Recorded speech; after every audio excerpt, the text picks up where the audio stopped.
You can't get your foot in the door unless you network. If you had to put a number, a percentage on how much networking played a part in getting your job, what would it be? 15. 100%. 60. I sent out at least 400 cold emails. The first time I met the recruiter was a year before I even applied. As I've gotten older, I realized that every place that you're in is an opportunity. If you're trying to build the right relationships to launch your career, the classic advice is to go network.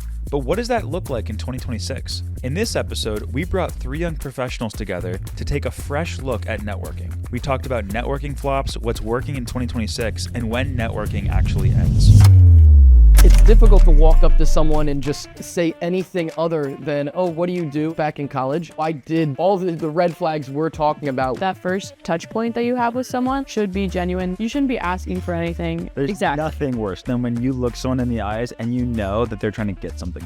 That's where I have an issue with networking. I met 20 people, and 15 of these 20, their first question, who do you work for? We were at a VC event. It was the most networking of networking events I've ever been to. When we were sitting down at dinner, everyone was doing the classic networking. So what do you do? How long have you been doing it for? Boring. And then I was like, I'm just gonna throw a grenade into the table. Subscribe is crazy. Someone came up with that way too quick. It wasn't us. It actually was not. I kind of like it though. I mean, let's see if it sticks. So, not us. Someone came up with the word subscribe, and I'm still on the fence about whether I like it. If you do like it, subscribe to this channel, and if you don't like it, subscribe to this channel.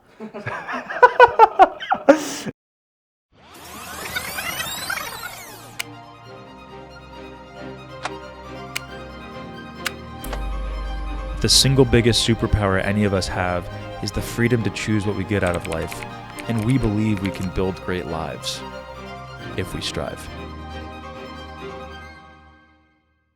Each of us has had a slightly different career path, ways that you got internships. Can everyone just kind of give the quick overview of how you got kind of various jobs, or maybe your job now, and try to focus on whether or not networking played a role or not? Okay.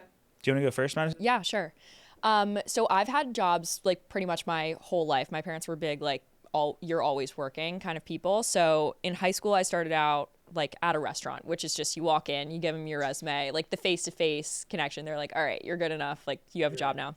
So that was early on. And then in college, I started working for my professors, which was mostly you're a student in their class. They see how you perform. They like your work ethic. They know you're smart enough. That's kind of also a face connection, I guess. So I was a research assistant for one of the teachers that I had who I loved.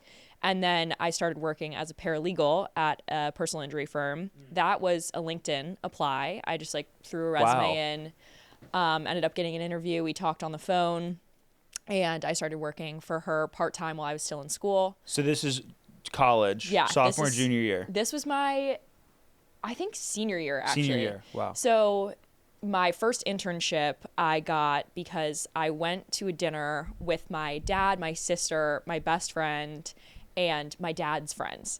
And we were in DC. My sister was visiting colleges, and I ended up sitting next to the managing partner of a law firm. And we just really hit it off. I was telling what I was doing at Villanova. I was just sort of, talking, having fun. And he was like, do you have a job? And I was like, no.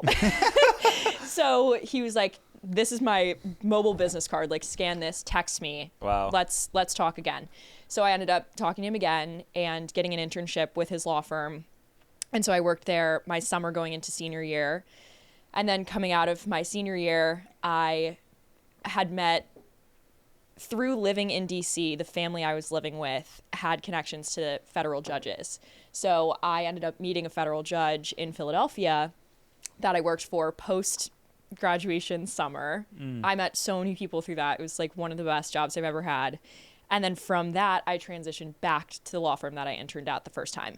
So I have met so many various people that have just ended up putting me in the right places, but none of them were really strict, I'm calling this person because I know that they have a job opening, or I need advice from this person, so I'm getting on the phone with them. I was literally just sitting next to someone at a dinner, lived with an Yeah, older interesting. guy who had a best friend that needed an intern. So and how would you say that that's due to networking, or would you call it something else? I would call it something else. Something and else. I think that's why I have sort of a unique perspective on networking, because relationships certainly got me to where I am. Absolutely.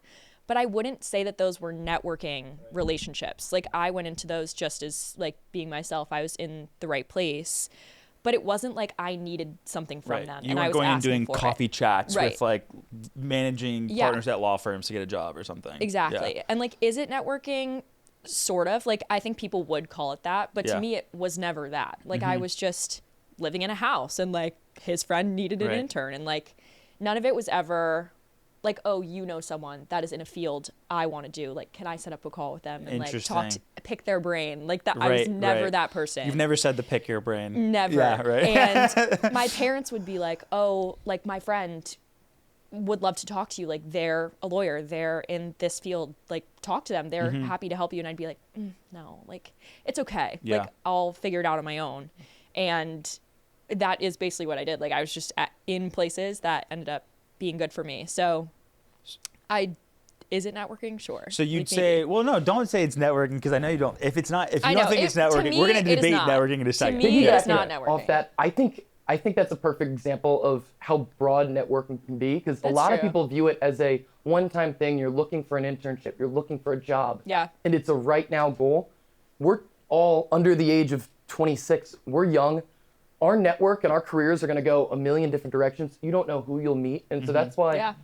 it's almost more important than the coffee chats you do. It's the people that you meet and you develop that real connection with Yeah. that can help you out along the way. And you might not Definitely. even, that wasn't even the goal of the discussion. You were Right. just being nice, having a conversation that led Yeah. to your career. That's And interesting. That's like exactly how I got to So where it I wasn't am. like active networking. It was almost just like you took advantage of the situations you were in. By Yeah. just And I love adults. Like, that's just who I am. I think I connect with adults really well. So I just get along with them. Were like, you the I just type of have great kid when you were younger conversations. that would get along not better with your Yo, friends' yeah. parents than the Oh my friends? God. But okay, My yeah, friends' yeah, parents love me, guys. Still, my friends' parents love me. Okay, so this funny. is a quality I I have. love it. That's so funny. yeah, Billy, you want to go? Yeah. My break into my career was a little bit different. It was the classic, since I do investment banking, a lot of networking. Right. From freshman year in college, networking with other people in finance, whether it was within investment banking or other areas like sales and trading, or something that I took to heart, which sounds like you did too, is just meeting anyone and hearing about their perspectives. Because right. as a young college student, you're sitting back and looking at the careers. Anyone that thinks they know what they're going to do for the rest of their life, that Right. to me, Doesn't that's happen not that way. me. Yeah, Right. that's I don't see that. And so I was really trying to explore and see what was best for me. And the people that I met with and that I really resonated with were in investment banking. And so I tailored my focus and my search to investment Yeah. banking, and then looking at investment banking to break in, there's a lot of recruiting at investment banks. And so Right. whether it's the cold emails and Coffee the chats. coffee chats, Right. I know I sent out at least 400 cold emails. Oh to my random gosh. people, Seriously? at least. Oh my god. Madison just showed up to dinner. Oh my god. What the heck? I said one, maybe. There's different careers, and I think it sounds difficult, but I Yeah. think there's ways Wow. to go about it that make Yeah. it a lot easier. I wrote a very tailored, descript email that was 3 sentences that hit all the points that I wanted to hit, and I essentially sent that to everyone because it's Yeah. the chance you get a response on a Are cold email low. is very low. Right. And so if you want to break in that way, Yeah. you need to take a million Yeah. shots. And so that was the Wow. philosophy I used, and it worked out for me. Wow. Do you remember your 3-sentence pitch? Vaguely, it was Like, something now I along- want to know. I'm handsome, 6'4", blue eyes, finance. something like, "Hello, my name is Billy Moore. I'm a sophomore at Villanova. I looked at your career, or I looked at your background, and yeah. I would say I Wow. looked at your background. I saw you do investment banking. I'm very interested. Please let me know if you're available to connect. I'm happy to make any time work." Yeah. Something So simple. that was like, I want to talk to you. Like, Yes. that was what the emails Yeah. were. Not like, can I interview with Yes, you? It and was just I- like, let's chat. Yeah. You didn't say, "Can I network, sir?" Interesting. Yes, I think something that's key too Wow. is instead of so many kids try and do it a month before the internship and the interviews, they Yeah. try and connect. Doing that stuff 8, 12 months out, where you actually talk to them and have just make that personal connection, and you become almost a friend. It feels more before you genuine. even, yes, Yeah, it before feels a you lot even, more genuine. And like I would say the same thing too. Like I've had like people reach out to me like trying to connect in that way, and I've had people reach out and like basically ask for a referral. And I think that you can really like tell the difference between someone who's like, I want to chat with you, like you have the whole conversation first, and then like for folks like that, like I will like, you know, there's typically like some sort of a like connection, like you went to the same school, like you played the same sport, like there's something, and like you kind of like find something to talk about in that sense, and like I'll offer to those people to like refer them in that sense, because I'm like, okay, like it feels genuine, like you actually ask me questions that are relevant, that show you're interested, and it wasn't just like hey, like I'm reaching out to you because like I want to apply to this role. It's like I actually am curious about like what the day-to-day looks like. Or how often do you say yes to helping people? Oh, I say yes every time. Like really? I've never said no to a call, like that people. What about to get your job or internships? Did you ever have to do kind of the Billy approach of like more active networking where you're trying to intentionally meet people, or was it more just the Madison approach of, I guess, just show up and get a job? I'd say maybe like a blend of both. Existing network, using your existing network. Yeah, so I'd say actually a blend of both. So both of my internships, like I would say, were somewhat unique situations because so I played field hockey in college, and because of that, like a lot of the summer was spent training, and so you didn't necessarily have the same like time allotment to be able to like be in like a 9-to-5 internship over the summer, and so like for the 2 summers that I was interns, like I definitely relied a little bit more like heavily on like using my like network and like family network to try to like find something that would be a good fit, and that would like allow me to have the flexibility where like I could go train like during these hours, and like it, as long as I did my work at a certain time of the day, like it was pretty flexible. So for internships, definitely relied on network, and then for my job, I kind of wanted to like do something different. I didn't want it to feel like I just kind of like got a job through a friend or something. through a connection, and so I went a lot more of like the traditional like approach that folks will use in college, which, you know, like you reach out to the recruiter, you again like on the genuine connection point, like you set up time with them like well before. Like I think the first time I met the recruiter was like a year before I even applied. You're joking. To the role. A year before. Like I reached out and I was like, hey, I'm really interested in EY. Like, can you tell me a little bit more about like the company, the values, like the culture, and like, and I said like, can you connect me with a couple people that like work that work there, so I can chat and like just kind of get a feel for like what it's like, the kind of work, and like the difference between firms, because like I think that's one of the hardest parts about like trying to figure out where you want to be, is like when you're in college, like you don't necessarily know. Like I don't know what the difference between like each place of the big four is. Like it all looks the same on paper, and like the only way you can really tell the difference between it is by actually like talking to people at different firms and like seeing like the personality you get over the phone. So that goes back to the Billy point of like some of the networking or the benefit is just figuring out what you want. Exactly. And like you don't know that. You don't know that necessarily by like, I mean, even once you have a job, like, and like maybe I'm starting to like get further down the line, but even once you have a job, like in consulting specifically, like it's all about networking, in the sense that like on an, like I'm like doing a rotation through a different program now, and like the first thing that I did when I saw that email was I like reached out to people and I was like, hey, like, do you guys know anybody that works in this area? And like I tried to set up like 5 different calls with people, like friends of friends, like that like worked in that area, just to be like, hey, like I'm transferring over here, like what's it like? What kind of projects are you on? Like what does the work look like? Like what you know, like what are the different like options over here, just to try to like get a lay of the land. And it's really helpful because like one, now you're chatting with people, like you're making new friends, you're learning more about like what optionalities even out there. That's interesting. That's really interesting. Yeah, one thing I really liked that you mentioned was the questions you're asking and how you focused on learning about the career before you kind of got involved, because a lot of kids do focus on they just want the job, and so they're checking the box, they're asking basic questions. And I think that one thing that goes a long way and I call it active listening, where you respond. You call it active. You coined the term active. Really You're like, fantastic. wow, word. someone should write a white paper on that. Yeah. Someone should write a book on Someone write that down. No, keep going. Keep going. Playing that into the questions you ask. And Yeah. it's not just, a lot of people come in with that tailored list of questions. And so a lot of people might think active listening is more along the lines of, you're just, oh, like that's great. Yeah. And then they move on to the next question. Some kids that are able to discuss with you on one topic and it's free flowing, it's just a continuous conversation.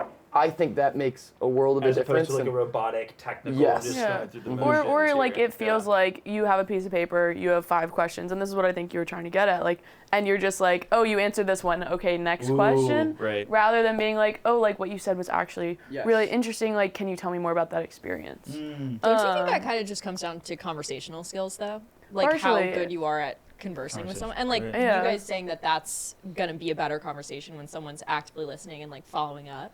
Like to me, that's just more of a personality test than it is For like sure. what you're actually learning. What do you guys think about the just firing off applications to get a job as opposed to the like trying to meet people, which is kind of what all 3 of you did in different ways? Yeah. Oh wait, I guess I kind of like went on a tangent. I never fully answered finish, the first flush it out. question. No, I think sorry. So keep like going. the difference with the second one was reaching out to the recruiter, like as I had mentioned, and like connecting then with like 3 people within the firm that like I had no connection to. I didn't know. These were just like hey, like the recruiter told me to reach out and I'm like really interested. Can you tell me more about this? And just like asking questions about like what an average day looks like trying to get a feel for like if I could see myself there. Because like like that. the other thing too is like interviewing and networking, like it's just as much of like seeing if you would be a good fit there as like they're looking to see like would they want you? Like little like dating. it's a little like dating, exactly. It's like as much as like you're having a conversation trying to like see if like not to say like make a person like you, but like Yeah. you know, you're trying to like put your best foot forward. Like it's the same way. It's like they're also trying to like you're trying to see as much of a match of like if you're a good fit, if you're a good fit. Yeah, No, exactly. that makes sense. That makes sense. But yeah, so like with the second job, I established that connection early. I reached out to folks within the firm that I was connected with, like not through my own personal connections, but like net new ones. And then I went through the interview process by like, again, just like asking questions, like asking for advice, being like, here's the way I'm approaching it. Like, what do you think that I That's should do interesting. differently? Thank you so much for being here with us. If you're enjoying this episode and if you actually want to help us create more episodes just like this, one really helpful thing that you can do is actually to suggest other guests for us. The way we find great people is by asking great people. And some of the best guest ideas have come from outside the studio, from people just like you. So if there's anyone that you think would be a great fit for the show that you want us to interview, please fill out Google form in this description and we will take a serious look at reaching out to them and setting up an interview. So thank you so much. So both of you had to kind of meet new people on the path to getting your jobs, whereas yours was less meeting new people, more about using your existing networks. Yeah. In this case, family network. Yeah. I mean, the family network was huge for me. And honestly, the non-family network also was big because this family that I lived with that ended up connecting me with this job with the federal judge was like totally non-familial. Like I knew this man's daughter from Villanova and we didn't even know each other really before I moved in with her family. Like I just couldn't afford to live on my intern salary in a new city. So I was like, hey, like I vaguely know you. Again, like sort of networking with another Villanova girl. I was like, hey, like we vaguely know each other. Like this is crazy, but like, can I live with your family? Like I know you are in the area that I have to work in. And God bless all of their souls. Like they were like, of course, like come live with us. So just by being a child in their household, basically, like they were able to get to know me way faster and like who I am as a person, my work ethic. They were seeing me go to work every day. I would come home and talk about work. Like they saw, I guess, more intricacies of who I was than just like someone would be able to tell on a networking phone call. Right. And the dad, who's a very successful lawyer, is very well connected. He was like, I have a friend who I think would love you. Like you should talk to him. And that's just how it worked out. So family, yes. And also like you got to start somewhere. Like this Right, girl that right. I barely knew, like became one of my closest friends, and that was kind of That's out on a crazy. whim. Like, hey, That's so you've crazy. seen me like maybe Yeah, yeah. twice. Can I live That's with so you? wild. So I don't know. It definitely was partially family though, especially the law firm I work at now. And I was so reluctant to really tap into my family network, kind of like what you're saying. Yeah. Like, I never want to be known as the girl that got a job because her daddy got her in the door kind of thing. And, like, not to say that's bad at all, but I think I was so adverse to that idea, especially in college, because Villanova is a big, like, family networking school. Like, a lot of people are there because they're legacy kids. A lot of people can get really awesome jobs that didn't do that awesome in college, like, because they know someone. And while I think that still is a path that a lot of people take, like I didn't want that branding on myself of like I was just okay and then I got an awesome job. Well, I feel like it also makes you like a little bit more proud to know like, you know, like I got Yeah. this, like I didn't like get help in this. I mean, like obviously like you get help from strangers and like by building those connections, but like it makes it feel like you really earned it and like deserve Yes. to be there And I when you know you totally worked felt that for it. way. Yeah. And I think like there were so many other people I could have talked to in college and I could have reached out to that my dad wanted me to talk to, my mom wanted me to talk to, that were from my parish when I was younger, my school when I was younger. And I was just like, no, like I don't want to talk Yeah. to them because I feel like it's kind of like coming with a chip on my shoulder, Right. like being like, yeah, like, you know, this mom that I'm friends with, Yeah, like, she's best friends with this Right, woman. right, So right. I don't know. It I is was it's a against tough it. balance to balance the you want to feel like you got it and you earned it. Yeah. But on the other hand, no one's story here, and I've never, like in my own life and people that I know, I haven't seen someone who like has ever gotten something without other people. Like Yeah, I you need agree. other people, right? Like you don't just do it alone. You're not in isolation. Like you Yeah. have to have people who help you. Yeah. But it's like that weird balance Of of like how do you find them? yeah, You know? yeah. Yeah. How do you find them? How do you make it not like sleazy or transactional? How do you make it genuine? You Yeah. know? Like And I think one thing that we all had different ways to get to our careers, but the one thing that remains true is the conversational nature of Yeah. how to develop that real connection, whether it is in a coffee chat, reaching out to the recruiter, or with a managing director at a law firm. Who was just at dinner. Yeah. Building that connection through conversation, and it comes easier to some people than others. Yeah. But getting reps, talking to a bunch of people, and kind of just networking constantly and Yeah. having those Yeah. conversations is really helpful because you're only going to get better as time goes on, and it'll help you really create long-lasting So connections. I want to ask you guys. I want to dig into like the word networking, and we can actually discuss like what counts as networking. But before we do that, just to like ground us, if you had to put a number, like a percentage, on how much networking played a part in you getting your job, the job you have now, what would it be? Is it 0? Is it 100? Ground it in. So think of a number, say it, because then later I'm going to ask, how much does networking play a role in what you do now, like on the job? I think getting my job, I would say 15%. 15. Okay, 15. 100%. 100. I don't know. Like It can be low. I don't want Maybe, you guys to yeah, feel pressure like- to say it. I would say like 30%. 30%. Yeah. 30. So there's like a spread there. Why do you say 100? Because you can't get your foot in the door unless you network, especially in investment banking. If you don't connect with the right people, make those connections, you're in a pool of 500 applicants and they're taking 3 kids. How do you stand out? It's Yeah. developing a connection with someone because everyone went to a good school, everyone got a solid GPA. Right. How do you stand out? And then even in the interview process, everyone's getting the same technical questions. They're all getting asked, why investment banking? And everyone has very similar answers. And so the networking helps you get in the door, and then those conversational skills that you've worked on and honed in on, they really help you get the job, especially in my career. Yeah. You know, I'm gonna say 60. 60. You just doubled your I had to think about it Okay, for a fair, second. fair. But like what I was thinking about was like in terms of like formal networking through relationships, like that's why I think I initially like came in a little bit lower. But like after thinking about it for a minute, like it really is like I still like did networking even though you wouldn't think about it.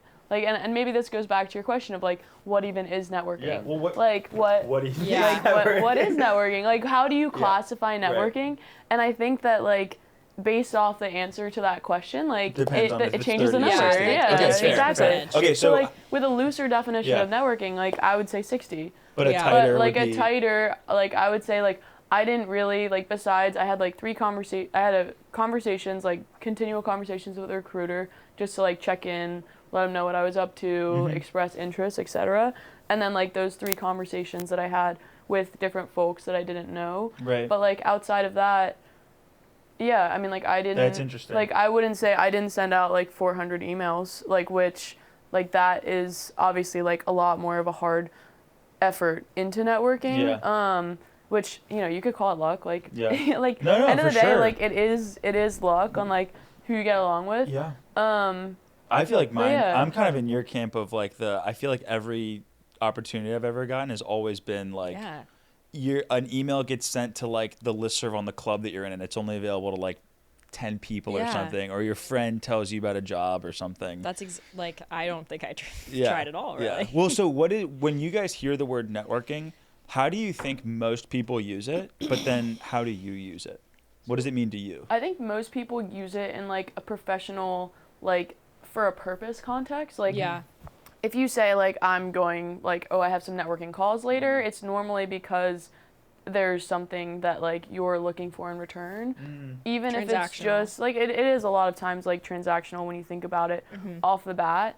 And I think that's really what makes conversations stand out, is when you can tell like if it's transactional or not. Yeah. Right. So most people And think it's transactional. I think most people Yeah. like when you say the word networking, you think of it transactionally. Like, oh, like I want to get a job, so like I have to network within the industry. Or like, for example, like in consulting, like a lot of what it is like you network to get onto your project. So like when you go on the bench, which is basically like you're in between projects, like your job is networking. Like what you're interesting. supposed to do like for the 5 days of the week is basically like meet different people, understand what projects exist, and like try to figure out like which one would be a good fit, like which one you want, and which like one wants you. That's interesting. I didn't know that. And so like it actually like becomes your job for however long That's you're crazy. in that, which is kind of, it's That's kind of interesting. cool. Yeah. I didn't That's know that was interesting. part of it. So one definition is that it's like you're building relationships for like a For a purpose. purpose. Yeah. Yeah. But like I would almost say like pretty much any casual interaction like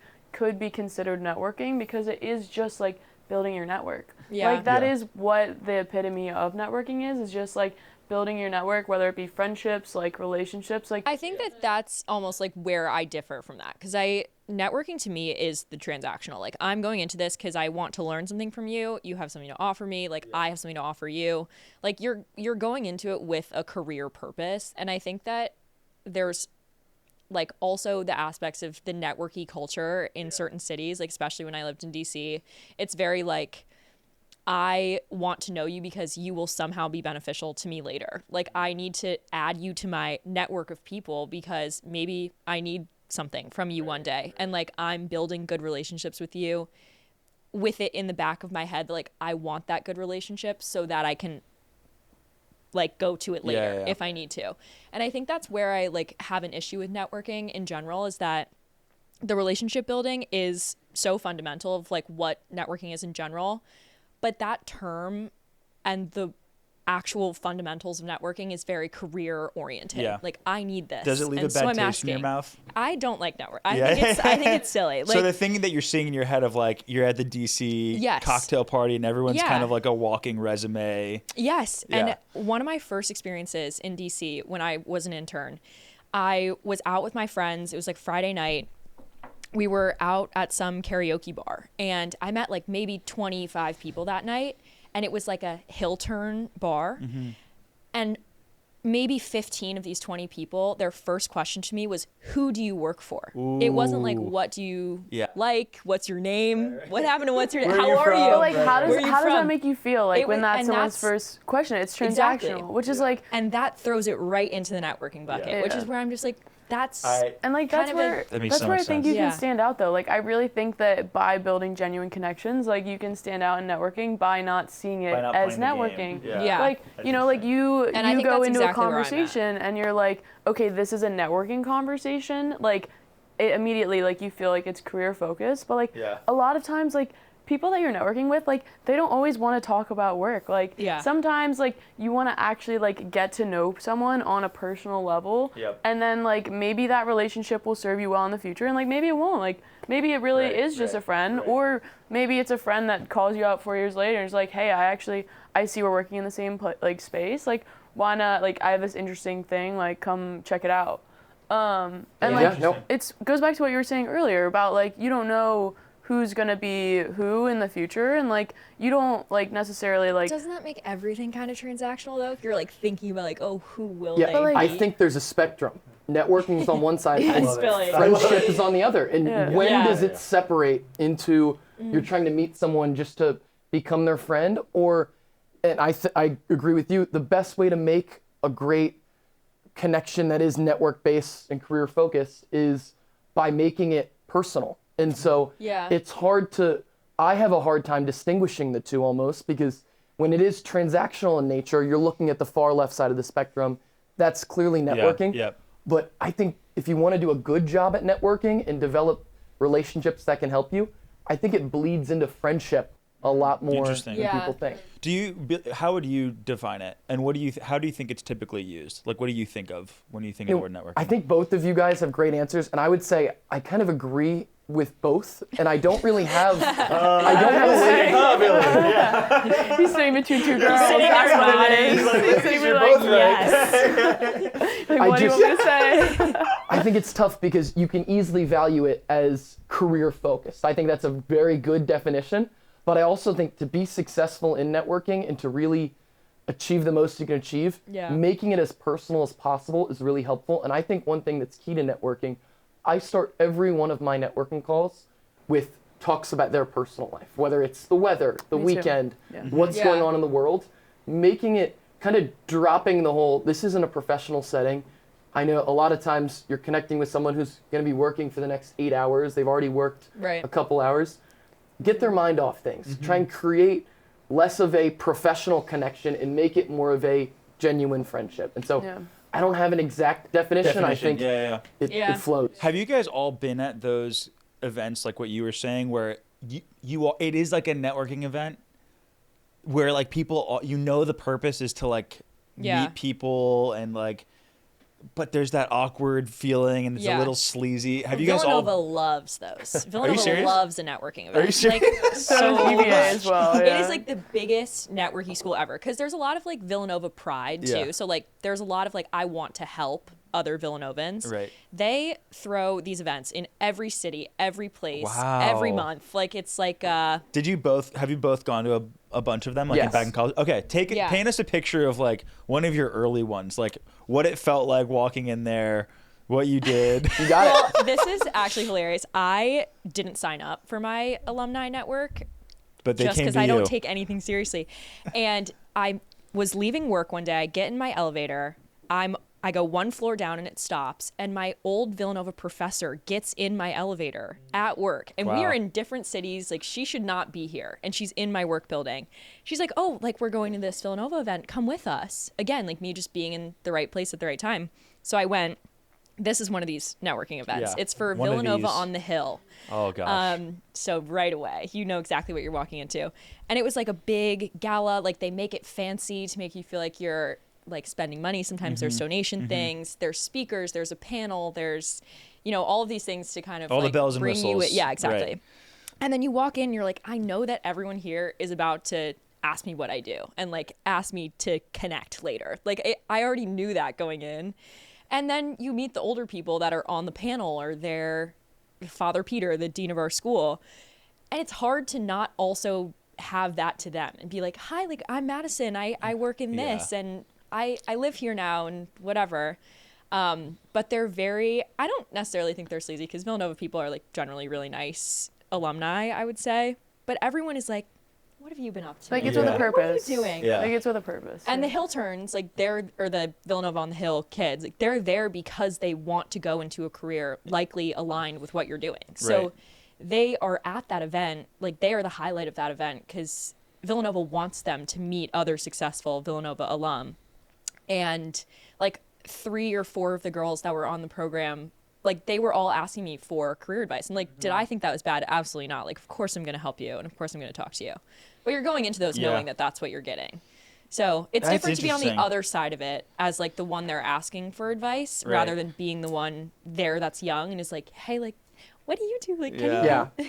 I completely agree. What's your take? I think looking back, I haven't attended any as an alumni, but in college I went to them all the time, and it's difficult to walk up to someone and just say anything other than, oh, what do you do, and then talk about their career, because that is the intention it's like of why the you're event. there.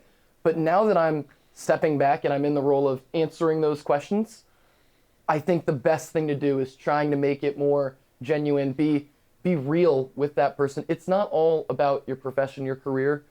Talk to them about their life, what's going on. Yeah. And I think that's really important, and I definitely did not do a good job of that in college. And Yeah. so I think it's something that comes with maturity, but I think it's also something that if you have good mentors, they will instill that in you, and they can Yeah. help you along the way Right. do better in Yeah, those scenarios. Right. What were you gonna say? Oh, I was just gonna say, like, one of the things that I feel like helps me in that situation, like when I'm talking to someone that's definitely like a lot more senior, like kind of goes back to like what we mentioned before. I kind of picture them as one of my friend's parents. Yeah. Because Oh, I find it so much easier to talk about the personal stuff, like to get to know someone on like a different level, like when they've just been asked like 40 questions about work, like pretend that's your friend's dad, like you're just talking to them, Yeah. like you're getting to know them, like you're building Really that nice frame, relationship, yeah. and like it makes it easier, like Yeah, you're not yeah, for sure. intimidated, like Yeah. it makes them a lot scary, because like the end of the day, like that is someone's dad, like that is someone's mom, Right. like, That's a great point. and it really helps to make, again, like the genuine connection. Like, I don't know, maybe it's an industrial difference, like Yeah, true. based on like what industry you're in. Like, I think that, I mean, consulting like is a very like network, relationship business. Yeah. So like people that you're friendly with like will go towards you just because of like a friendly like relationship. And so kind of having that to begin with where it's not transactional Yeah. helps like make it feel genuine. So like For when it sure. gets to that point, like it doesn't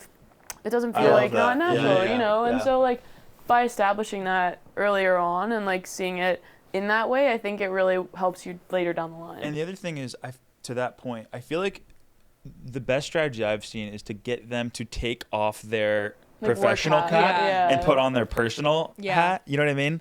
Like we were at a VC event, and What is that?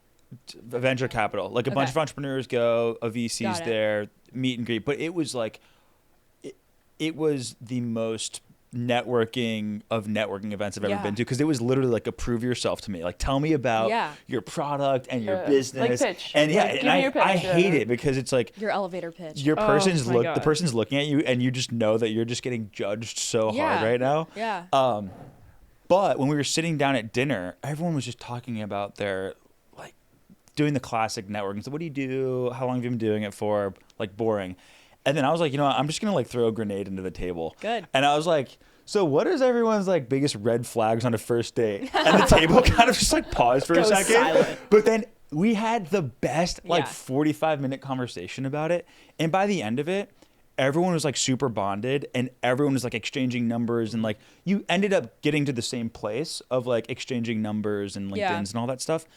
But I remember someone was at a different table, was like, what were you guys talking about? Like, you guys like Getting rowdy.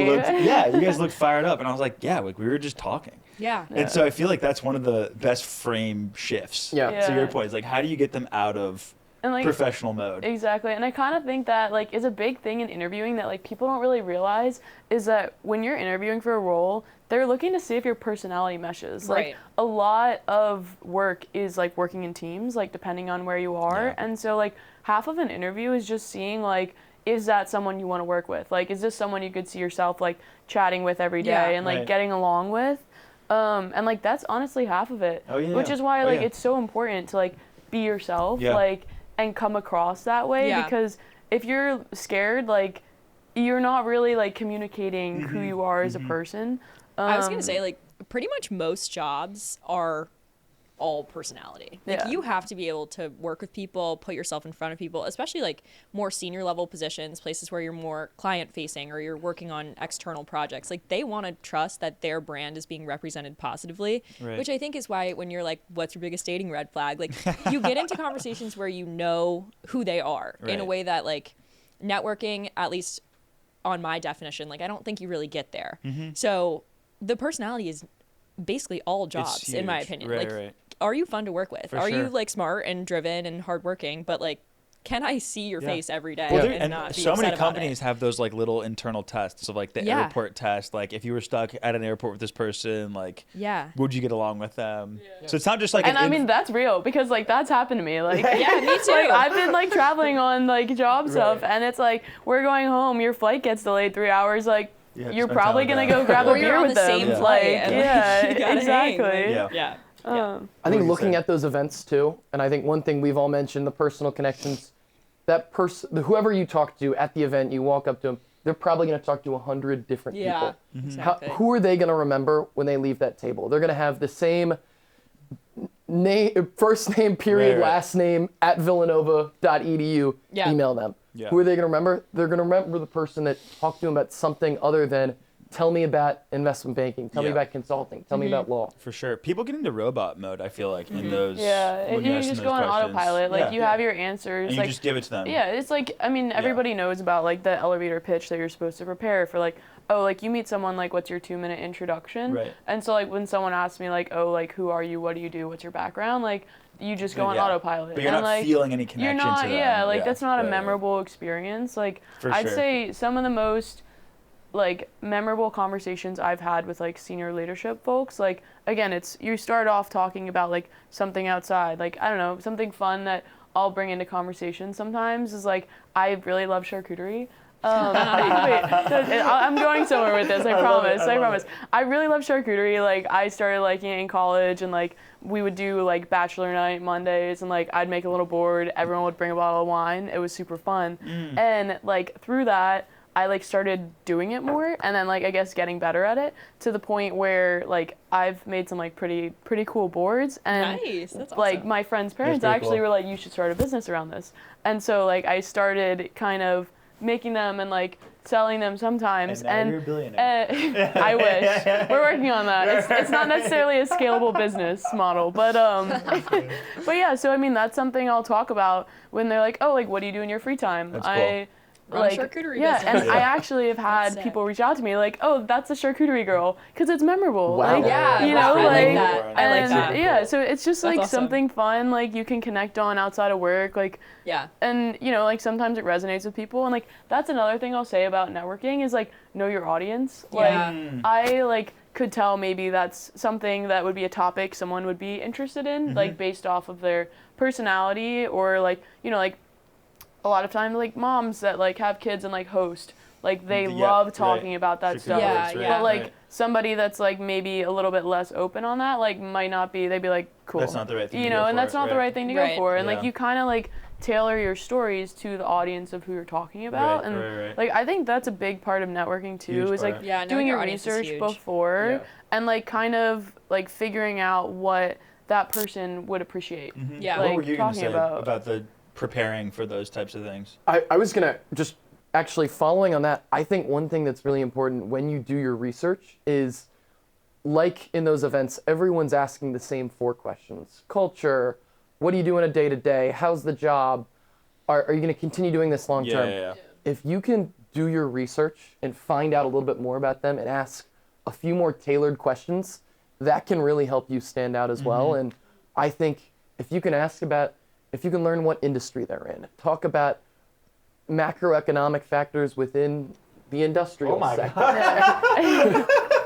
But Yeah, just I agree. finding something, guys. or it's looking at medical devices, this table. asking something biotech, health related Yeah, when you're yeah. No, thinking I about totally medical get you. devices. Yeah, There's yeah. just taking it a layer deeper. Yeah. I think a lot of people, especially in college, do not do. The extra step. Yes. Yeah. So take the extra when step. you're going into like one of those networking events, not necessarily like industry focused like yours was, more like mine where you're walking into a group of random Villanova alum, how would you prepare for that or approach that differently than when you're going in knowing what the career is? Yeah, it's definitely different because I would say most of the networking events I'm going to or the people I'm meeting, I almost always know who I'm going in to meet. Okay, There's okay. somewhat of a goal-oriented approach there. Right.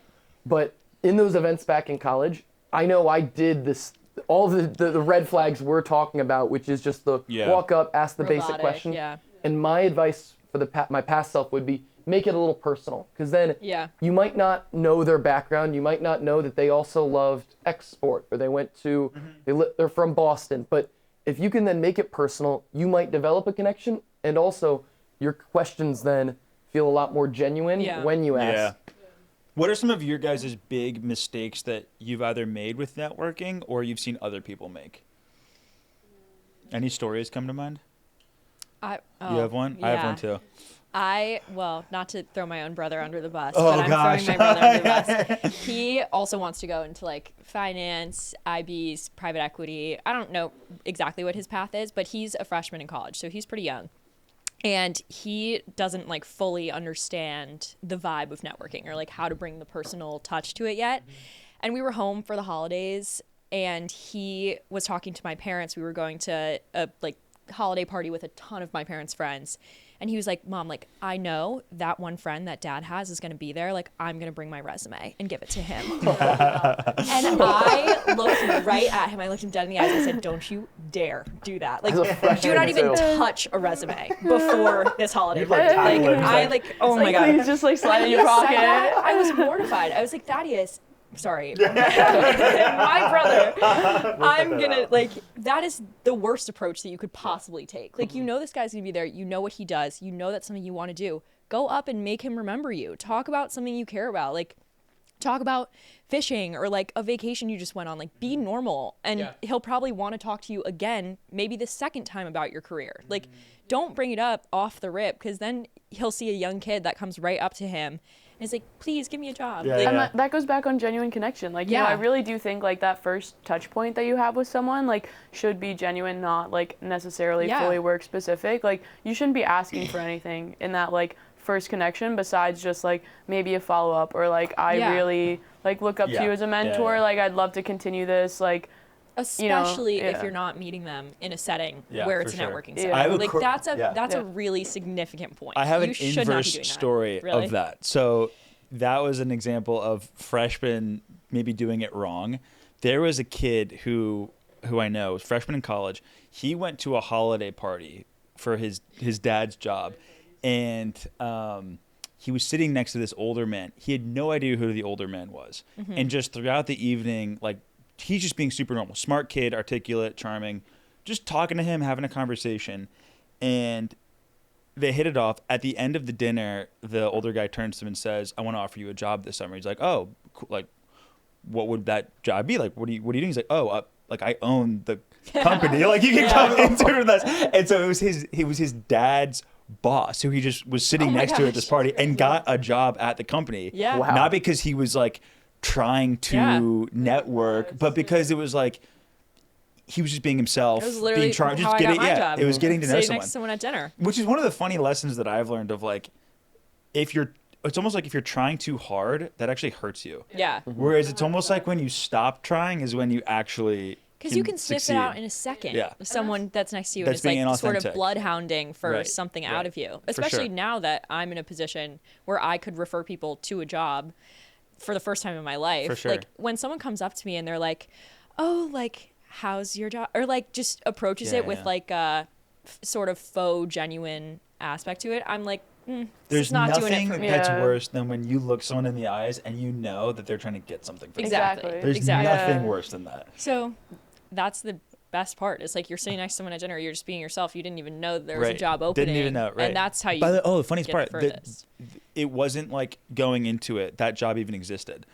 Yeah. Like the owner just made up a job That's exactly to give how to it this was for me. kid. Yeah. That's exactly how it was for me. There was no internship before I sat Oh, are down you at that serious? dinner. He was just like, you gotta come and that's so crazy. be at this firm. Okay, so those are two good stories. Any like horror stories that you guys can think of? I would just say like most networking events like somewhat involve alcohol, like to a certain level, like. Oh, here we in go. the- I mean, like, come on, like someone's got to bring it up. Here we like, go. No, bring it like, up. This is. I was think waiting for it's someone to say important to know, like, you should never like drink too much at a networking event. Like, I've never necessarily like been in like the position where I was that person, but like have you've definitely seen that. And like holiday parties sometimes can get a little rowdy. Like a lot of companies like have actually like come back, like scaled their holiday parties back because like they don't want them to get to that point. Wow, like that's a great I know point. I joined a little bit after COVID, like the year after COVID. So it took us a little while to like, this year was our first year we had like somewhat of a normal holiday party, but like, you know, like they put it on a Monday because they were like,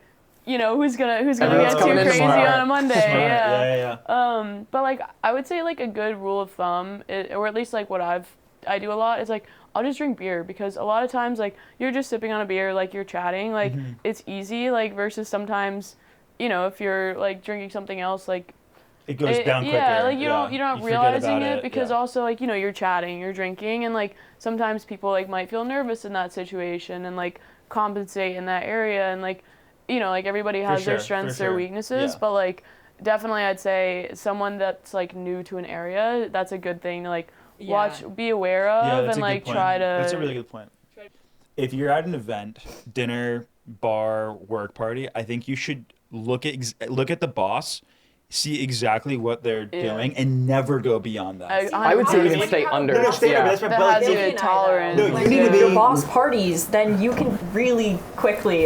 No, I just think no. the My advice point needs is to you be can't you be. shouldn't really. You should like have one or two you drinks. shouldn't Just do don't do it. It's like the scenario. Like if everyone's drinking and like Yeah, Yeah. it's hard. But You that's don't what want I'm to be saying. the You one need to person that's not follow- fun. Yeah, exactly. You need to use your. I think you need to use your boss as the North Star. Like I've been at events where if the boss is just having one glass of wine, like you have one glass of wine and you don't go over that. Yeah, period. but I'll If you're caveat in a with bar- that. Like sometimes, like even like people in like higher positions, like sometimes we'll go a little too far. So I would say like look at the Stay on. group overall. Yeah. And like, you know, you don't want to be in a situation where like everybody is like having some beers and like you're like, oh, like I'm not gonna do that. Yeah. Like I mean, like obviously that's okay. Like if you don't drink, there's nothing wrong with that. And like I've been to networking stuff where I'm like, I have a big day tomorrow. I just like don't want to drink at all. It does take the edge off. Though. And There is a it makes it easier to chit chat, like for sure. But that I do think that is an underlooked like element of it, Yeah.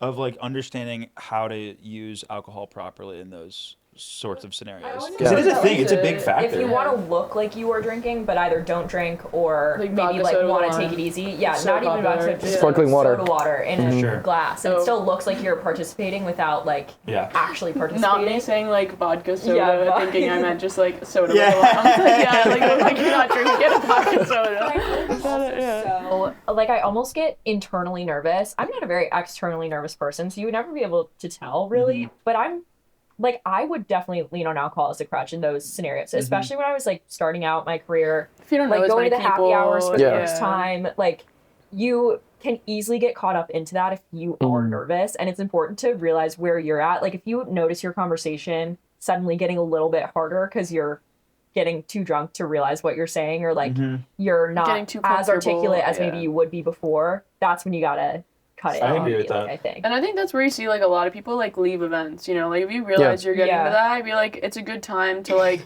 notice where you are and be like, you know what, like I've chatted with 5 people, like I had good conversations, Yeah. like I should like take myself home. Yeah. And like not in a bad way. It could be like you had Yeah. like 4 drinks and like I don't, and maybe we should cut Yeah, this. yeah. Let's maybe I mean, Well, I've like, definitely seen other professionals older than me that have gotten too drunk, and I have like noticed that as a lack of decorum in sure. places like that. Like, Yeah. as someone that's looking at jobs or looking of like maybe you're you're on the lower end, like you are networking up, and you see the higher ups. Like, I've certainly had bad interactions with older male people in settings where there's alcohol involved. Like, those are things that also you draw away from. For sure. Which, like, it goes both ways. Like, you should not be in a setting, at least for me personally, where it's professional and you are acting the way you would act with your friends. I agree Yeah, with that. I think it blurs a line though, for sure though, because as you were saying before, like you bring up an outside topic such as dating, and like that's how you start to get to know people like a little bit better, and like in a lot of times in like, and I think it goes back to the scale you were saying before, like the friendship to like networking relationship, Yep. like, you know, corporate to friendship, like it's a very much a sliding scale. And the more you get closer to like being friends with your coworkers, which that's also, it's a good topic. Like, should you be friends with your coworkers? Yeah. I feel like I almost fall on the other side. Like They should be your best friends. okay, like maybe not best friends. Yeah. Like there's definitely like stuff that like you would share, wouldn't share, but like I think the more you share about yourself and your personal life outside, like to an extent, obviously, it makes someone feel like they have a stronger relationship with you. And again, read your audience. Like there's definitely people where like you wouldn't share that same information, but like a lot of times like with peers, you're building a relationship, you want to get to know someone, like that actually, like someone that would tell me something is someone I want to like confide in them, and that starts to build a closer relationship where you start to get like your go-to people. You know? I like might have a different view on that because I, for my age, am higher ranking at my job than I probably should be, and for that reason, I really draw away from telling anyone personal things about myself because I think it ages me down, and I want people to take me seriously in the that's a good office and point. like That's fair. view me as older than I am. So I have like maybe one person at work that I'll tell like stuff personal What would details you about say is like the average age of the people you work with? like over 30. Like Oh, wow. I mostly work with attorneys and like older professionals, and I do business development for the whole firm. So like I'm representing all of them and the firm as a whole. And I think just being on the younger end of an office in general, you have a lot more scrutiny on you, how you behave, how hard you work, how like well you can maintain decorum in public Great point. settings. Yeah. So if you are younger, there's much higher of a burden on you to act older. I agree. And In those settings, I was agree gonna as say well. I don't have coworkers my age. See, like for me at least, like my coworkers are all like, I like my peers and stuff. They're all under 30. So like we're all in like a very similar stage of life where like you're building those peer-to-peer relationships. But like I do completely agree. Like when you're in a situation where you're in a room with like certain leadership folks that like are on the older side, like I wouldn't necessarily share the same as I'd share with like my coworkers that are like my peers. Billy, do you think that like you're friends with your coworkers? I would say it's situation dependent. Looking at your situation with a bunch of people that are a couple years older than you, it makes a little bit less sense to describe what you're doing on a weekend by weekend basis because they're living a different life. They have families, kids, and so it doesn't make as much sense to develop. You can still develop a personal connection, but it doesn't need to be as close as one might be in your scenario or my scenario, where I think the saying you don't work a day, or if you love what you do, you don't work a day in your life. Yeah. I think if coin you, that one too? Yeah, he actually wrote that. Add it to his book. Add it to his book. Yeah. but I think These are all in Billy's memoir. I love it. Available soon. I think if you can develop those connections with your coworkers that are your age, and it goes back to what you said too. It's all understanding where you are, time and place, kind of stepping back in your IQ of the situation, and so not taking off your professional cap too early at an event, company event, Yeah. or with your coworkers that are a little bit older than you that might be working the same position, and so it's hard to be relatable to them in that way, and so finding other ways, connecting with them. Yeah.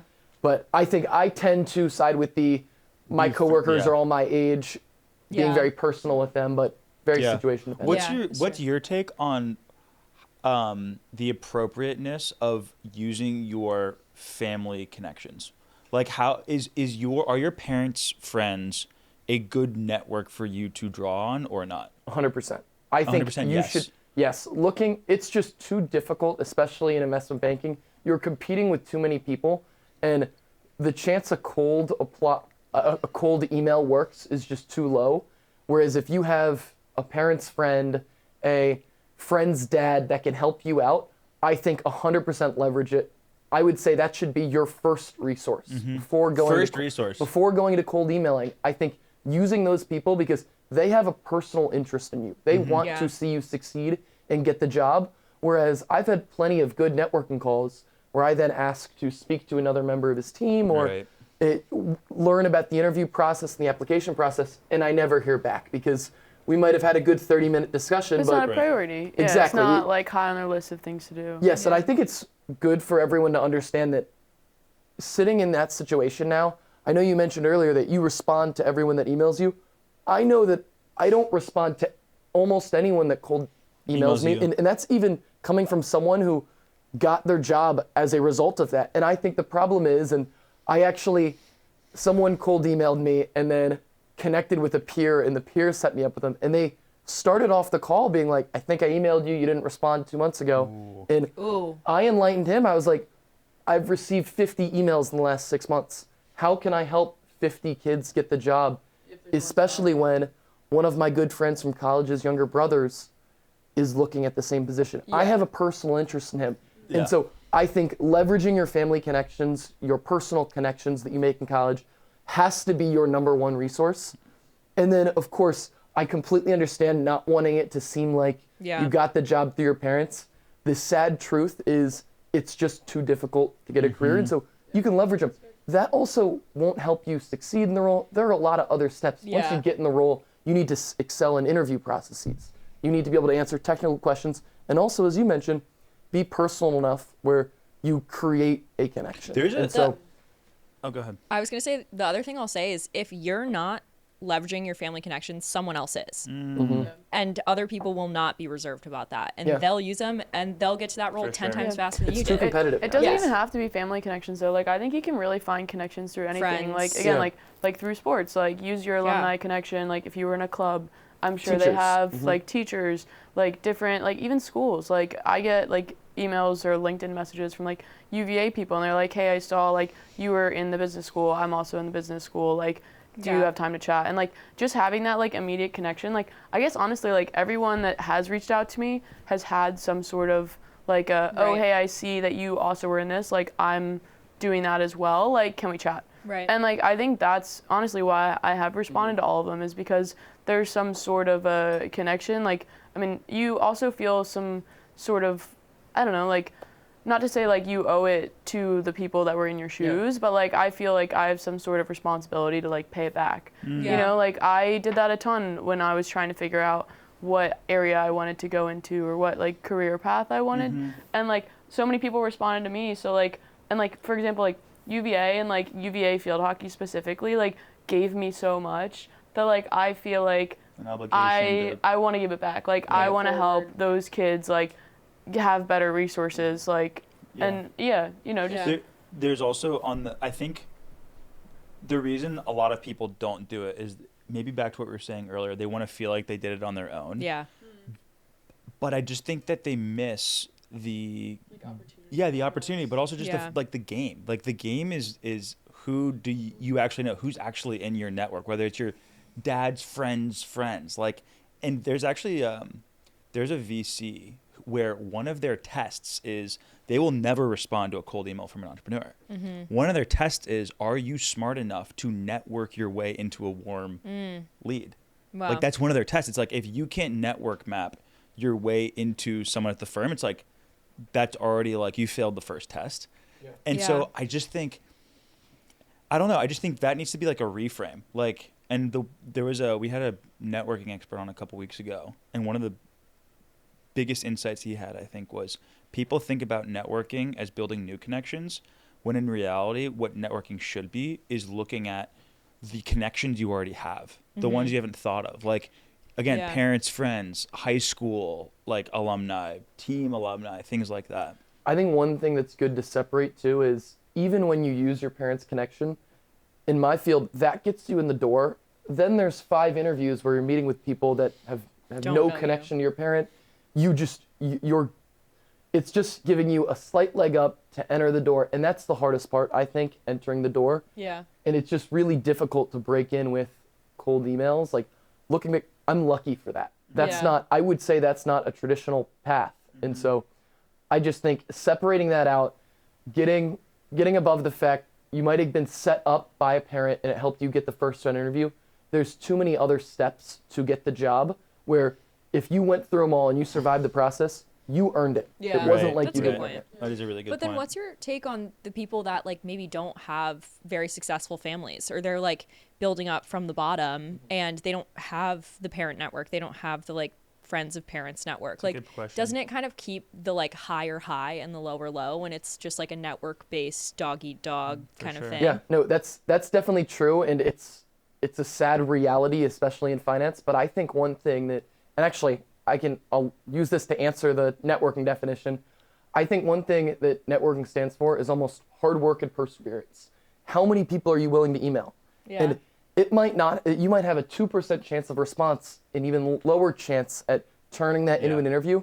How many people are you willing to interview? How much effort will you put in to get the job? And I find that the people that end up succeeding, especially when they get to the job, it didn't matter how they got there. Hard work and perseverance is what led them to succeeding. And so I think by networking, I know kids that sent out over 1,000 emails and LinkedIn messages because they had their script. They would just, they would find an email account for an investment bank and they'd send it to 50 people at that investment bank, hoping one responds. And so, Yeah. Interesting. But then what about like the Nepo babies of the world? That like, what's our take on Nepo babies? Like, I have met so many people. Do you identify as a Nepo baby? To be honest, no. No, okay. I feel like I could have gotten a lot more help in my life. No, I'm kidding. I'm like very grateful for my family, the help they've given me. I'm in a lot of doors because of my family. And in a way that does make me a Nepo baby. However, I feel like a Nepo baby to me is someone that is in a position and doesn't deserve it. Like what you're saying. Like the 5 interviews that you are vetted, you got that job. That's your personality, your intellect. Awesome. Yep. Maybe your parent got you in the first door. But like a Nepo baby to me is someone that kind of got to the 4th or 5th interview and maybe just threw in a tidbit about how their dad is the boss. Yeah, You know what I mean? sorry. I don't like that. I bothers don't know. you, I don't yeah. love a Nepo baby. I've also worked with Nepo babies. They are not Qualified. who they should yes, be. I think what happens is I think the Nepo babies get weeded out. I think if you got to that position, you probably aren't going to succeed in the role if it's demanding. I agree. Okay. Nepo baby, bad. But there is such a thing as reverse nepotism, where a friend of mine is in sales and he's the top sales guy in his class. Yeah. Like just pure performance. Yeah. And they didn't promote him because his dad is one of the chief officers at the company. I've heard about but this. they didn't promote him because they didn't want it to seem like it was nepotism. And so this poor guy, everyone below him in performance got promoted and he didn't. And so it was like there's this weird thing of like, yes, nepotism make it look bad. fair. Yeah, but it's like, Yeah. oh, but then we want to like almost overcorrect. And then there are kids who are great performers who then get like Yeah. you know what I mean? Like, it's not always an advantage, I guess is what I'm trying to say. I would say like advice that I have to people that like maybe don't have like family connections would be what I was saying before, like use what you are in. Like if you're like, you know, you go to college, like you join groups that you're interested in, like maybe it's professional networks, like that alone like gives you connections. And like just because like your dad doesn't know someone, like that doesn't really matter because you still are in this like You have your alumni own. network. Yeah. Like they have like alumni pass and like you just kind of have to like deal within like what like you're involved in Yep. and like go from there. Like use that as a starting sure. point because like that's honestly like in my perspective like equivalent, like someone that reaches out to me like who played field hockey at like an ACC school versus like a friend of a friend. Like I see both of those people in the same way. Yeah. Because there is some sort of connection, like even though I might not like directly know them. Everyone has high Yeah. school You teachers have they were something, close like, with. you You had have a high school something. basketball coach. You could ask him. Like you're in some club, you're Yeah. on some like team, like you have something that There- you're you have involved a in. network. There, or not that You you, just have have to a tap network. into it. Yeah. And I think that gets back to the hard work and perseverance. The Nepo babies might have gotten a leg up in this particular instance, but They won this time. yeah, that might get you in the door. There's a lot of like the people that are willing to connect with teachers, join the clubs, work at the clubs, and actually try and master their craft. Those are the people that, even in I think 5 years might be a good checkpoint. I think Yeah. they'll be at a great position. Yeah. Let me ask you guys this before we pivot. I want you guys to rank the following networks 1 to 5. 'Kay. Okay, ready? Wait, based on what? Effectiveness? Effective. Or Where you would reach out to first. Okay. So Sure. family, your family network, your frat or sorority network, your Wow. university school alumni, high school alumni, sports alumni.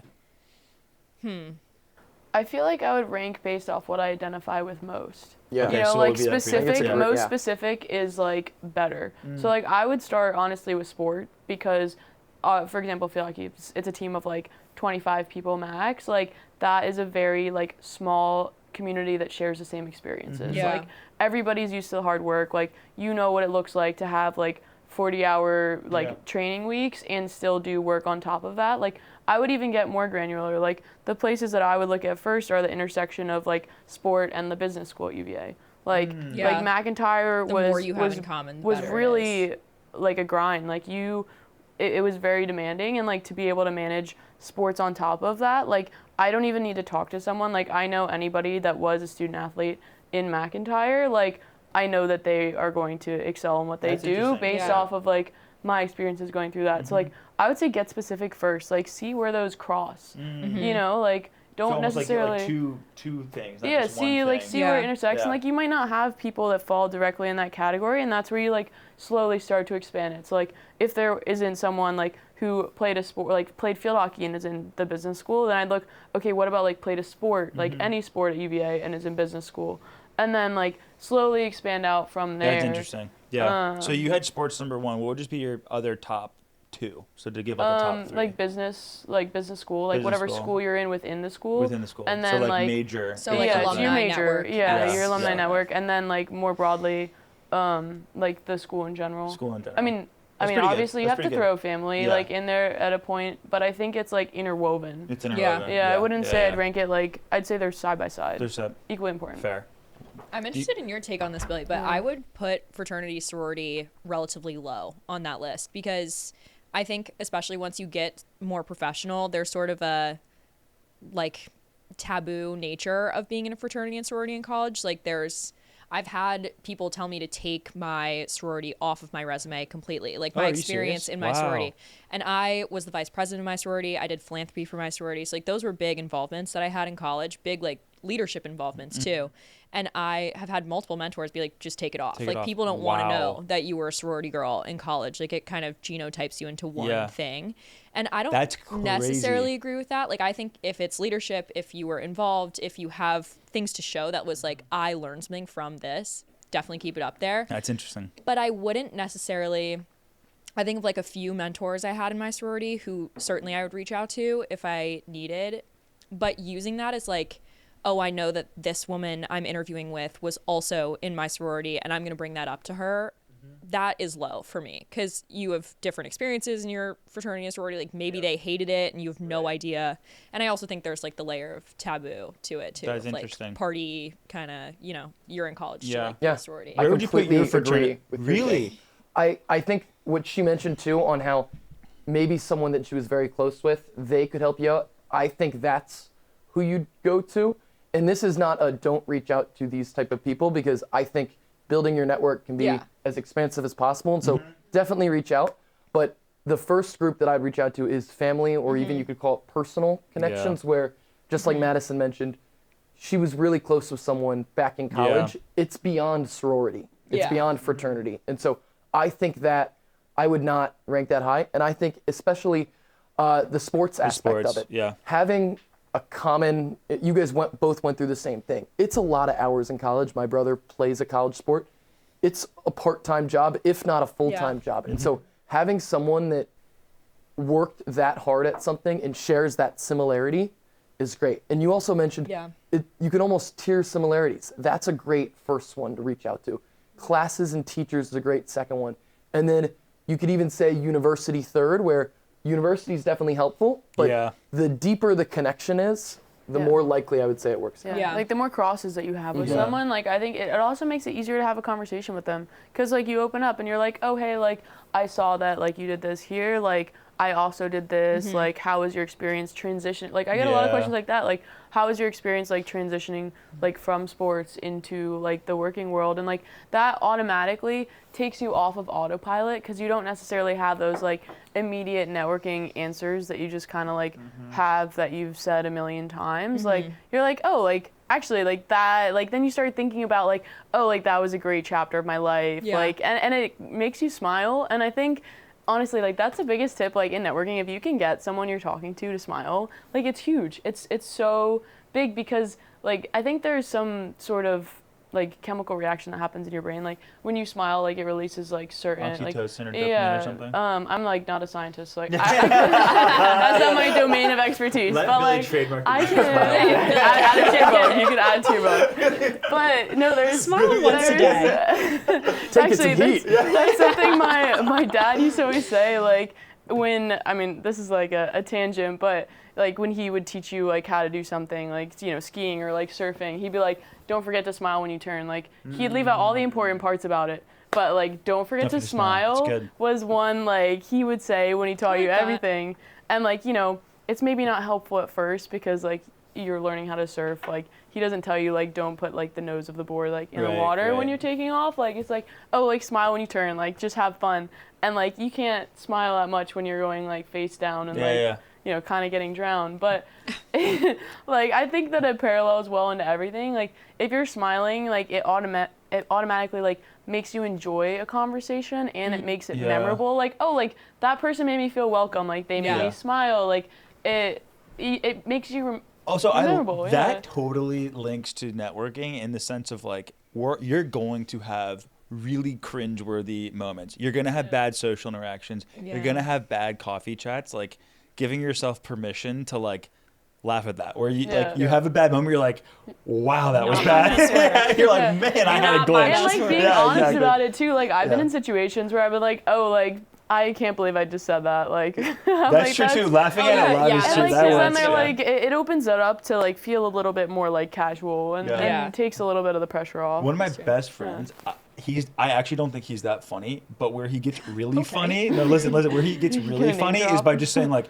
well, that didn't land, and then just like everyone cracks up. So we were at dinner with like super powerful guy, like we're all wearing suits, and he made like a joke that just like didn't land. It was an awkward pause, and he just goes, well, that didn't land, and the boss just started cracking up. It was so funny. But to your point of just like laugh about it. Like, just like play it off. You know, people say stuff. Nobody's perfect. Like there's gonna be mistakes, and like I think how you deal with it, like how you act after something like that, speaks a lot. Right. Yeah, interesting. So we have, I think, like 15, 20 more minutes. So we're gonna do some rapid fire questions. Okay. Love it. So, first one is, what would we say is just the number one mistake people make with networking, kind of based on what we've talked about today? Taking it too seriously. Taking being it too seriously. Robotic and too buttoned up. It's a great one. I was going to say something along those lines, and I'll almost say the inverse of it, of sometimes not paying attention to detail, whether it's in your resume, making a small mistake. If I see a small mistake in a resume, I don't mind. I know people that then won't take that call or won't meet with them. And so be serious when it's important. Make sure your resume is perfect, but also then everyone is outgoing, personable. Be personable with them. Yep. Enjoy the conversation. Laugh at things. Yep. Be normal. Yep. That's a good one. Yeah.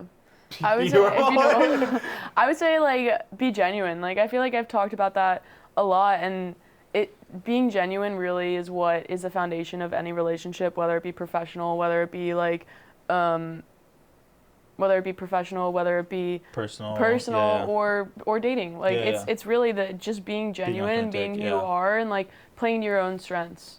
Like don't try to be somebody else. Like if you're not an outgoing person, like you have strengths in other areas, and like you just have to like let that show. But like if you are a bubbly, friendly, like outgoing person, like that's my personality type, and like if you don't let that show in a call, like you're not. That's a good point. You're not being true to yourself, and it's not an accurate representation, of what they're gonna get when they hire you. The other thing to that point of like be genuine, I think all of us said that one of the sleazy things is when people are trying to like get something from you.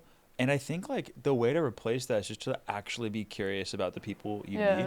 You know what I mean? Like the easiest way to actually ask good questions is to genuinely care. Yeah, like to actually care about who this person is. Yeah. My mom has a great quote where she says, the best way to be interesting is to be interested. Oh, which I've always I think it's a good one. It's a nice little phrase, nice way to put it. That's so true. Okay, next one. What do people feel guilty about with networking that they shouldn't feel guilty about? Mine is asking your parents for help. Asking your parents' friends for help. Like it's okay to not like have an answer or not know what to do next, and like you have people around you for a reason that want to help you. Don't feel bad about asking for it. I love it. That's a good one. Yeah, I definitely think where I would go with this is at the end of interviews, sometimes when you're approaching a recruitment process, a lot of times you do need to kind of push the envelope and ask to get a referral. And I think if you've connected with someone and have a good relationship with them, why not ask? Because if you don't ask, you have no idea what the outcome will be, and you might not even get a chance at the interview It's an process. amazing And point, so Billy. I think Yeah. kind of Just ask. be careful Like, yeah. about it, because it comes across as pointed, but if you've talked to someone for a year, a family connection or someone you've randomly met, just asking a simple like, hey, I know the interview process is coming up. If you'd be willing to write me a referral, that question also becomes a lot easier if you've been personable and talked to them about not just work for the entirety of the Yeah, it's a 30 good one, minutes. And it's not your just first Yes. call, you know, Yeah, like that's a good you. one. Yeah. Like, don't be afraid to ask for you want type Yeah. of thing. Yeah. Yeah, I'll play off of that and say, like, don't be afraid to put time on people's calendars because you think they're more important than you. Like, Ooh, I nice. think that's like a huge thing in consulting is like people are really scared to put time on their like partners' calendars, and like you can't do it just like necessarily out of nowhere, but Yep. like you have to come into it with a purpose. Like though, like some people like might get upset if you put time on and like you don't have specific questions, but like just make specific questions. Like don't be afraid. Like put 15 minutes on their calendar. Like they might move it 6 times, like, and that's totally normal because they have very busy schedules. But like for the most part, people are willing to connect. You just need to like go into it having like set points of like, okay, like I know they went through this path. Like I want to ask them like, I'm trying to think of like an example off the top of my mind, but like how they got into a specific industry or like what was your path like here, like something that's pointed to where it shows that it's like a valuable, not just like a, oh, I set up time with you because like I just, you know, like want you to know who I am. Like Yeah, it's yeah. like you're genuinely interested. And yeah. That's a good one. Mine would probably be the, like, don't be afraid to ask for help. You know what I mean? Like, That's a good one. Yeah. Steve Jobs has a great quote where he says, I've never found anyone who didn't want to help me if I just sincerely asked for help. And that's like, especially as someone who I think I fell into the trap of when I was younger, thinking that like you have to do it by yourself, Yeah. like cocky, like I'm super talented. But it's like no one ever succeeds by themselves. Yeah. You need other people and you have to ask them for help. You I just agree. do. You have to. Okay, let's do one more. What's one underappreciated skill or strategy in networking?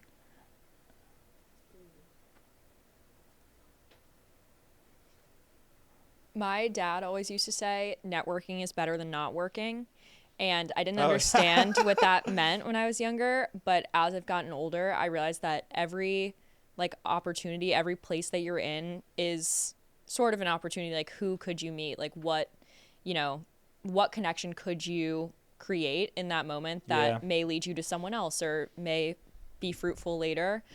So kind of, not to say like always be performing, because that's also not true. Like be yourself, but definitely like consistently be putting your best foot forward no matter what space you're in, whether you approach it as a dinner where it's not a networking dinner or you are at a networking event. Like you are always, people are always perceiving you. So Yeah. always put your best foot forward. That's a good point. Act how you want someone to perceive you, no matter the setting, no matter if you think it's networking or not, because you never know when that friendship will turn into a networking or vice versa.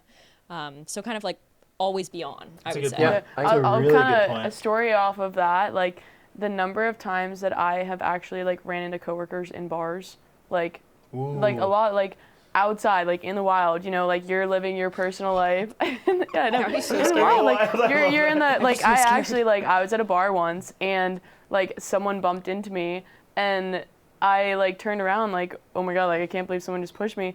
And it actually ended up being my coworker's friend. No I like way. turn around and like I see my coworker there and like her, like it was an accident, like she tripped, like Yeah, it's a yeah. crowded Yeah. bar, like you know. That's but so like crazy. if it was a stranger, like I might have turned around and been like, you know, like like what are you What are doing? you doing? Yeah, yeah, like watch out, like you just spilled my drink. Right.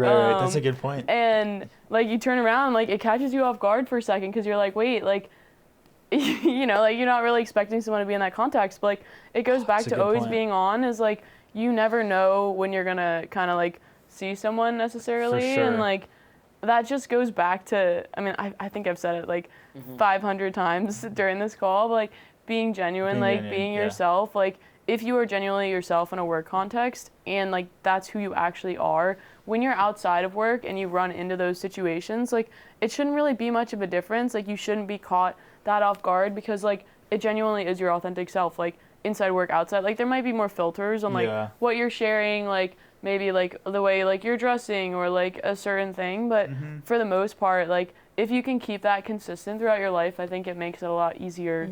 That's a good point. Also, to connecting the you never know point to maybe college related. Yeah. One thing I got really wrong, I think, is that when you're in college, I think you don't understand that all the people that you're with in class, at parties, like are going to become your network. Yeah. Exactly. Like those people might be someone that like you need to at some point, you might have to get a job from them, or you might need to ask them for, help with something. And so you should be nice to people, just period, because you should be a good person. But like understanding that like the way that you are is not like a contained like and then it's gonna be forgotten. Like the people that's your personality. And everyone like, knows someone that knows you. For sure. And that goes down the chain. 6 degrees of separation.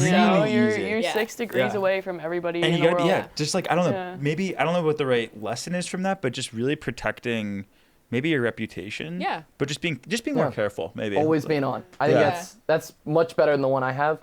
I'll kind of hit 2 quickly. First being send out a million emails. Send out that you can't network enough. There's not a point where you stop, because even if you've gotten a job, that can lead to your next job. That can lead to a mentorship. And so that's really helpful. Second, I would say do your research before. If you are in a situation where you can talk to specific people and you know who you're going to talk to, do your research, because then I think this is really important. If you can on the call talk about what they want to talk about and not just talk about like, oh, I love football, whatever it is. Talk about, oh, I see you played soccer in college. Like talk to them. Everyone wants to talk about themselves. And so I think that's helpful. And then I also think you can ask really pointed questions as a result. Yeah, good point. And that's not moving to the professional side. You then can ask better questions than tell me about your day-to-day. You can look into their role, see what they do. A lot of times people post past deals they've done. And so I like to ask questions on their past deals and try and make the discussion a little bit more thought-provoking. Yeah, that's a good point. Guys, I feel like I could get a finance job after this. I'm ready. My cold calling email is prepared. I love it. Okay, so what was the question again? I kind of forgot it.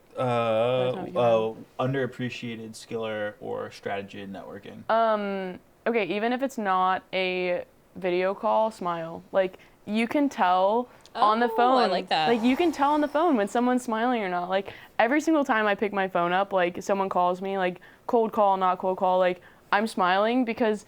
And I've actually had people say that to me. They're like, "You sound so happy. You sound so happy. Like I can tell that you're smiling. That's a like great one, even though Lauren. they can't see you. Yeah. I like that. And It's a really good one. Yeah.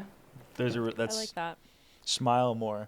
Can we pretend? It's Billy said enjoyable. that? I'm just Say it so we can. He's like a sound author. Yeah. Okay, so last thing is we want to plan the next roundtable with you guys right here, right now. So what would be your suggestion on the next roundtable we should do?